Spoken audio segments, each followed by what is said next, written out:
chiropractic adjustment is basically releasing the stickiness within the joints. So as we move and bend, sometimes these joints can become stuck, which causes inflammation around the nerves. What a chiropractor does is we feel these joints individually to see how they're moving.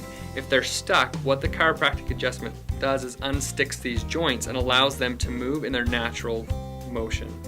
So if you are looking to improve your health and well-being, give us a call at 801-546-0114 or look us up online at www.fordfamchiro.com.